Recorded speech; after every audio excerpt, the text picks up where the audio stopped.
Central government's proposal to reform the goods and service tax system are bold and timely. They stand to benefit the middle class and the business community.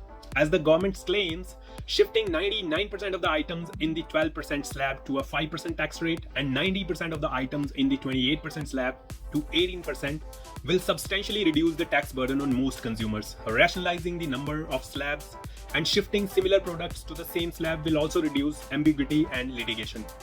Which are the major issues businesses have with the current GST setup? Further, while most of the focus has been captured by the rate restructuring proposals, the procedural reforms regarding registration, return filing, and refunds are equally important. Simplifying GST is not just about reducing the multiplicity of rates, but also about making it easier and less time consuming for taxpayers to navigate the system. Easing registration, simplifying returns, and speeding up refunds, therefore, are welcome improvements the center is pursuing. Combined with the new income tax bill and the rejig of income tax slabs in this year's budget, these GST reforms will highlight 2025 as a watershed year for tax reform, direct as well as indirect tax. While the government has not made an official estimate of what the revenue impact of these reductions will be, sources have said that it expects a hit.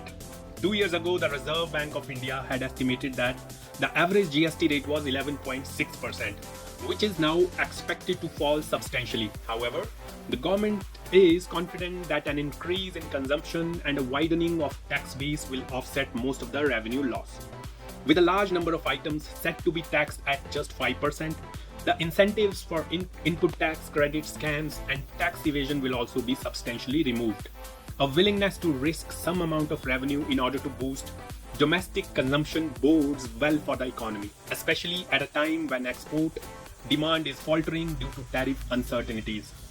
It remains to be seen how the state governments will react to this proposed revenue surrender. They have already been lobbying the 16th Finance Commission to increase the share of states in central taxes.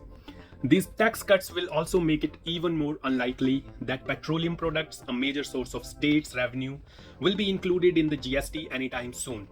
Politically, it will be difficult for the states to directly oppose these rates reductions, but they might instead pressure the center for compensation once again.